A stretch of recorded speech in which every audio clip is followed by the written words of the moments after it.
In the mystical village of ODI, nestled between a vast ocean and rolling hills, the night sky wasn't just a source of wonder, it was a map of destiny. For centuries, the villagers had relied on the star reader to interpret the shimmering constellations, believing that the stars held the answers to life's greatest mysteries. Among the villagers was Prince Nathan, heir to the throne of ODI, who grew up under the weight of a prophecy spoken at his birth. He shall marry a woman of unparalleled wealth and power, uniting kingdoms and fortifying ODI's legacy forever. As a child, Nathan marveled at the stars' beauty, unaware of their supposed control over his fate. But as he grew older, the prophecy became an invisible chain, binding his choices and shaping his future. His father, King Alden, reminded him daily of the great destiny awaiting him. "Your path is written," the king would say. Yet, as Nathan stood on the cliffs overlooking the vast ocean, one quiet evening, he couldn't shake the feeling that the stars were watching, daring him to question their power. The village bustled with life as fishermen hauled in their catches, vendors peddled wares, and children played along the sandy shore. It was here, among the lively chaos, that Nathan first saw her. Vanessa, the daughter of a humble fisherman, was unlike anyone Nathan had ever met. Her laughter carried over the din of the market, and her eyes shone with a light that rivaled the stars themselves. Nathan approached her under the guise of buying fish, but as she spoke, her boldness stunned him. "Do princes often wander the markets, or are you simply lost?" she teased, a playful smirk on her face. Her wit and warmth drew him in, and for the first time, Nathan felt a pull stronger than the prophecy dictating his life. Vanessa was no lady of wealth or power, but she held a strength that captivated him. Nathan found excuses to visit the market daily, drawn to Vanessa like the tide to the shore. At first, their meetings were brief, exchanging words over baskets of fish or stolen glances in the crowd.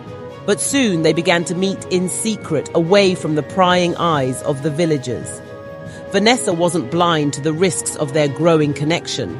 "You're the prince," she said one evening as they sat by the water's edge. "You have a destiny far greater than someone like me." But Nathan shook his head. "What if my destiny is wrong?" he asked, gazing at her intently. For the first time in his life, he dared to dream of a future where love mattered more than prophecy. Rumors of Nathan's secret meetings with Vanessa soon reached the palace. King Alden summoned his son to the throne room, his face a storm cloud of fury. "Is it true?" the king demanded. "You've been consorting with a commoner?" Nathan hesitated but couldn't deny it. "I love her," he said, his voice steady despite the king's anger. Alden's laughter was cold and sharp. "Love? You are a prince. You don't have the luxury of love. The stars have spoken, Nathan. You have to obey the traditional, don't ruin yourself and this kingdom." The king's warning was clear. If Nathan chose Vanessa, he would lose everything. Desperate for answers, Nathan sought the guidance of the village's star reader, an elderly woman named Elira, who lived in a hut atop the cliffs. The air inside her home smelled of incense and old parchment, and the walls were covered in intricate star charts. Elira listened patiently as Nathan poured out his heart.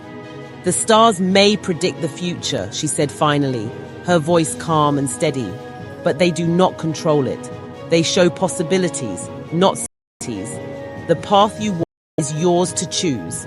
Her words planted a seed of hope in Nathan's heart, though he knew the choice ahead would not be easy. Nathan battled with the prophecy and his feelings for Vanessa. On one hand, he had grown up believing in the stars' guidance. On the other, Vanessa's love filled him with a sense of freedom he had never known. Vanessa sensed his turmoil and confronted him one evening. "If you don't believe in us, say so. I won't wait for a prince who doesn't have the courage to fight for his own heart." Her words struck Nathan deeply. He realized that the battle ahead wasn't just against the prophecy, it was against his own fear. With his heart resolved, Nathan led Vanessa to a secluded beach where the waves shimmered under a canopy of stars. Taking her hands in his, he spoke the words he had rehearsed for days. "Vanessa, the stars may say what they will, but my heart chooses you. Will you marry me?" Vanessa's breath caught as she gazed into his eyes. "Even if it means losing everything?" she asked. Nathan nodded. "You are everything."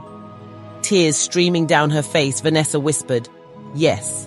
When news of Nathan's proposal reached the palace, King Alden wasn't happy with the idea. He summoned Nathan to the throne room and delivered an ultimatum: renounce Vanessa or face the consequences. "You would throw away your kingdom for a fisherman's daughter?" the king asked. Nathan stood his ground. "I would rather face the consequences with love than reign in a palace without it," he declared. The king, unwilling to compromise, ordered Nathan's immediate banishment. Nathan and Vanessa left ODI with heavy hearts, knowing they had traded comfort and power for love and freedom. They journeyed to a neighboring village where they began a new life together. Though their surroundings were humble, their love grew stronger with each passing day. For Nathan, his decision brought him unexpected peace. For the first time, he was free of the prophecy's weight.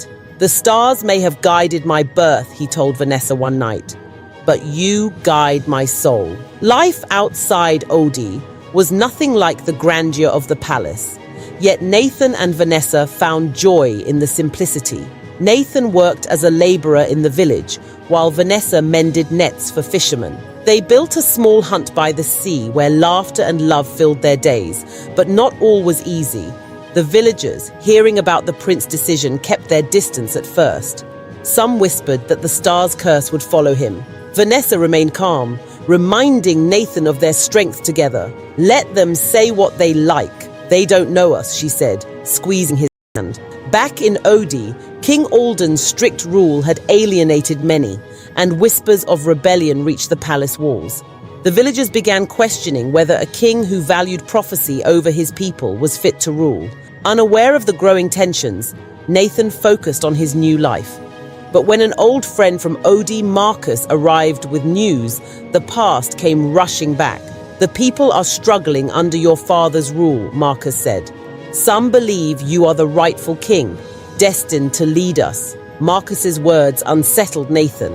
The idea of returning to ODI and confronting his father felt impossible. Yet, he couldn't ignore the plight of his people. Vanessa saw the conflict in his eyes. "If your heart calls you to return, we'll face it together," she said firmly. Nathan hesitated, fearing for Vanessa's safety, but her resolve strengthened his own. "I can't let my people suffer while I hide," he said at last. "It's time to reclaim my place, not because of prophecy, but because it's the right thing to do." Nathan and Vanessa prepared for the journey back to ODI. They knew the risks, but felt a growing determination. Along the way, they encountered villagers who had heard of Nathan's defiance of the prophecy. Many admired his courage and vowed to support him. As they approached the village, Nathan's nerves threatened to overtake him. Vanessa took his hand and whispered, "You're not alone. You've never been alone." Her words reminded him of the strength they shared, emboldening him to face what lay ahead. Nathan returned to the palace under cover of night, but word of his arrival spread quickly. King Alden was furious to see his son. "You dare show your face here," he bellowed. "I come not to defy you, but to offer a better path," Nathan said, his voice steady. "The people are suffering, and this kingdom needs a leader who values their lives over prophecies." The king laughed bitterly. "And you think that's you? A traitor who abandoned his destiny?" Nathan's reply was firm. "I abandoned a lie, and I will not abandon my people."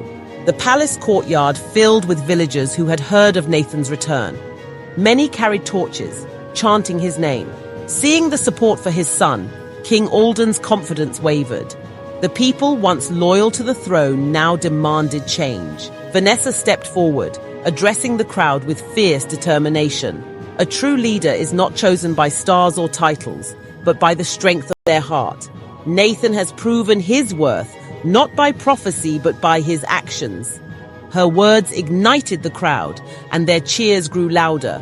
King Alden, realizing his hold on power was slipping, challenged Nathan to prove his worth. "If you wish to lead, you must earn it," he declared. "Face me in a trial of wit and strength before the council." The trial tested Nathan's skills as a leader, from solving riddles of governance to physical challenges of endurance. With Vanessa by his side and the people's support, Nathan persevered. The council, impressed by his resolve and fairness, declared him the rightful ruler of ODI. Nathan ascended the throne with Vanessa by his side, but their rule was far from traditional. Together, they worked to rebuild trust between the crown and the people, focusing on fairness and compassion. Vanessa's insights into the struggles of common villagers proved invaluable. She reminded Nathan daily of the importance of humility and service. "A ruler's strength lies not in their title, but in their actions," she often said. Under their leadership, ODI began to thrive once more. The village star reader visited the palace one evening at Nathan's request. "The prophecy said you would marry a woman of wealth and power," she reminded him, "and you have. Her wealth lies in her heart, and her power is her courage." Nathan smiled, finally understanding. The prophecy had not been wrong, it had simply been misunderstood. "The stars may guide us," he said, "but it is we who choose how to walk the path they show." Nathan and Vanessa's love story became legend in OD, a tale of defying fate and choosing one's path. The villagers, once bound by the fear of prophecy, began to see the stars as symbols of possibility rather than destiny. Nathan and Vanessa welcomed their first child, a daughter, into the world. Looking up at the night sky, Nathan whispered, "May you always choose your own destiny." The stars seemed to twinkle in agreement. Years passed, and Nathan and Vanessa's reign became known as the golden era of OD. Their kingdom flourished, built on the foundation of love, justice, and the belief that the heart's choices outweighed even the stars.